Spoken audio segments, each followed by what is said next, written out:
Now, before we move into the village of Kinderhook, let's take a few minutes to talk about the teaching style of Ichabod Crane. And we'll do that here in front of what the Historical Society in Columbia County calls the Ichabod Crane Schoolhouse. It is a one-room schoolhouse, a little later than the one that Jesse Merwin would have taught in, but it's from the neighborhood Merwin taught in, and the Historical Society has moved it here to the Van Allen property to interpret education in the 19th century. Now, Ichabod Crane's teaching style is maybe not one you want to take on for those of you who become teachers. He did only beat the big kids, after all. He was generous in that way. And I'm sure he was popular with the kids on the days that he let them out early so he could put the moves on Katrina Van Tassel. In some ways, he is a classic school teacher. He's always hungry and looking for free food. I can vouch for that. And he did eat a lot. That comes up a lot in the story. And Ichabod Crane, if you didn't pick up on this, he moved from house to house in the school district. Now, this was a routine part of 19th century school life. As the town historian of Ghent, I've read the school board meeting minutes for a one-room schoolhouse. It covers over 120 years. And the first half of the 19th century, the teacher moved from house to house in the district. That was part of his pay. Maybe hers also in other districts, but in this Ghent district, it was a part of his pay, and he moved from house to house. It was also the way people paid their school taxes, which were minimal at the time, but if your kid went to school, part of your tax was feeding and housing the school teacher for a week or 2 weeks at a time. How kids felt about this, I'm not sure. Maybe it depends upon how they felt about education and the school teacher, but it's a little interesting to think about your teacher coming and living with you for a couple of weeks. Now, Ichabod Crane, again, maybe not a teacher you want to base your teaching style on. He did, after all, want to get out of the profession as quickly as possible, but for the time being, while he was in it, I'm sure he did his best. We're just going to take a quick trip out here to the road. Oh, well, the traffic's light. I love this historic marker. It's unfortunate it took a shot this winter, but it says Van Allen Homestead, erected in 1736. Katrina Van Tassel resided in this house according to tradition. Now, Katrina Van Tassel only resides in one place, and that's in the story, The Legend of Sleepy Hollow. And as we're going to talk about a little bit later, this confusing of history and fiction on a state education department marker, well, Washington Irving would just love it. Now, just about 100 feet south of the state education marker from 1932 is a marker that went up in 2017. And you notice it's from the Pomeroy Foundation, who have very high standards for their markers. It's from their Legends and Lore series, which is exactly what this is. And we have Washington Irving based the character, Ichabod Crane, in The Legend of Sleepy Hollow on Kinderhook school teacher Jesse Merwin. Now, that is an unprovable fact, but it's a marvelous legend and lore. So it just makes my day, and I get to drive past these markers twice a day, to have one from state ed claiming as fact that Katrina Van Tassel lived here, and this one, of course, a little more accurate, a little within the bounds of reason. Legends and Lore, Jesse Merwin. So let's head over to the cemetery and talk a little bit about Jesse Merwin. We've come over to the Kinderhook Reformed Church Cemetery on the outskirts of the village of Kinderhook, to the grave of Jesse Merwin, on whom it is likely the character of Ichabod Crane was based. Now, there's been a lot of, dare I say, even a little bit of tension between Tarrytown, where Washington Irving lived for much of his adult life, and Kinderhook over where the Legend of Sleepy Hollow took place. Who owns the Headless Horseman? There was even a time about 100 years ago when a gentleman in Kinderhook was so adamant about it, he was sort of making stuff up to make the case. And of course, Washington Irving would love all of this. Irving, in this story, and of course the great story of Greene County, Rip Van Winkle, he's always playing with the idea of history informing fiction, and dare I say, fiction creeping into history, which happens almost as often as the other way around.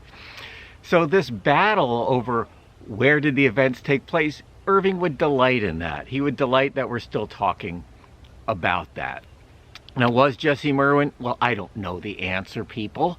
But Irving, when he spent his 2 months or so here in Kinderhook as a young man, did hang out with Jesse Merwin. He was a school teacher in the neighborhood, an intellectual fellow, as Irving was. They went fishing together. So, of course, you know, I'm sure he crept into the character of Ichabod Crane. Now, as I said earlier, since I identify with Ichabod Crane and many of his qualities, I quite like him, even though many people don't, because he is opportunist and a little ridiculous. But here's my favorite quotation about him. And I actually have this on my corkboard in front of my office chair at school. Such was the formidable rival with whom Ichabod Crane had to contend, and considering all things, a stouter man than he would have shrunk from the competition, and a wiser man would have despaired. He had, however, a happy mixture of pliability and perseverance in his nature. He was in form and spirit like a supplejack, yielding but tough. Though he bent, he never broke, and though he bowed beneath the slightest pressure, yet the moment it was away, jerk, he was as erect and carried his head as high as ever.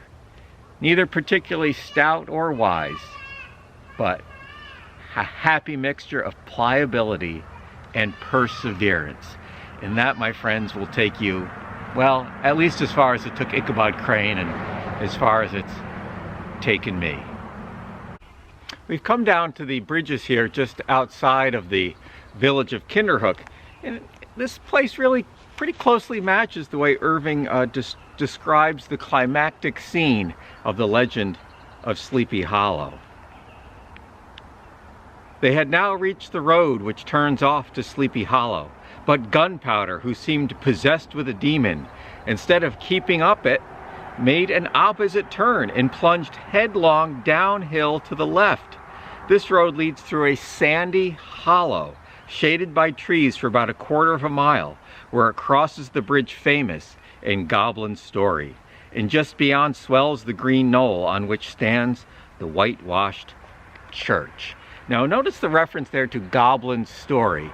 You notice throughout the legend of Sleepy Hollow that Ichabod Crane is enamored with stories, witch stories, ghost stories.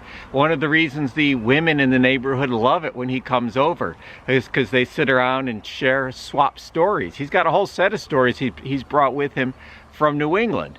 They have a whole set of Hudson Valley stories to share with him.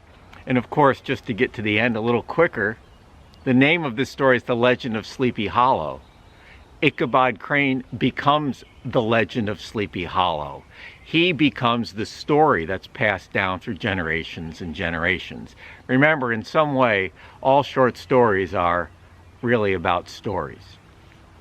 The climactic scene, of course, right before that section I read, Brom Bones, or the Headless Horseman, is chasing Ichabod on his big horse, and Ichabod is on this kind of beaten down old horse named Gunpowder, of all things. And Brom Bones, or the Headless Horseman, throws the pumpkin or his head at Ichabod and knocks him off Gunpowder, and that is the end. You never see Ichabod again in the town of Sleepy Hollow. But let's talk a little bit about these two characters. In a lot of ways, they're American archetypes.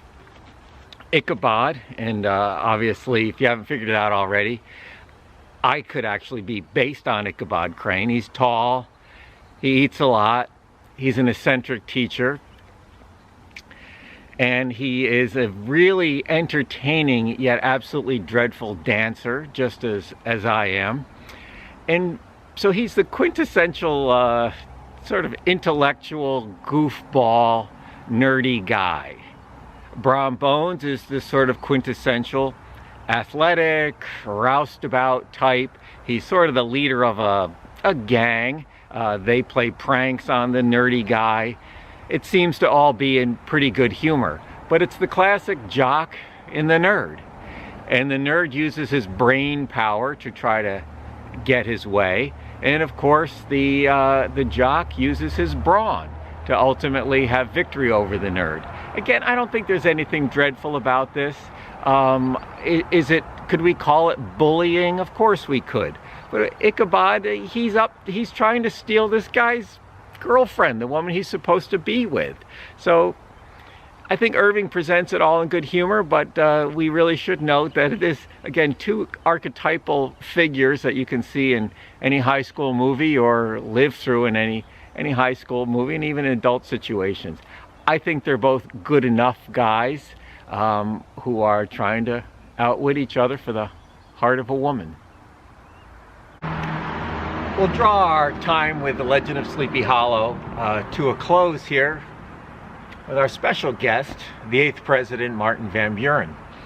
Now, Washington Irving, as we've said many times, came in 1809 to Kinderhook, was inspired by some of the people here to write the Legend of Sleepy Hollow. Later on, Irving becomes part of the diplomatic corps to England, and Kinderhook's favorite native son becomes the ambassador to England. And he goes over, meets Irving. They become very fast friends. Similar personalities, cheerful fellows, love a good story and a good glass of wine as well. They hit it off. They both end up coming back to America. Another 20 years goes by. They remain friends. They write many letters. Van Buren's at the northern part of the Hudson Valley, Irving at the southern part. Irving comes back to Kinderhook to stay with Van Buren. Van Buren now owns the house that Irving stayed in 40 years earlier. Irving may have stayed in the same bedroom.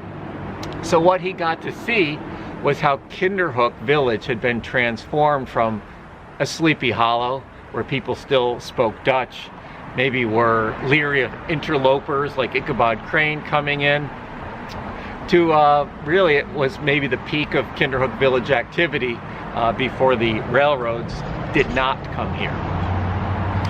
So Irving got to see what it became. He got to maybe see some of the people that he remembered from 40 years ago.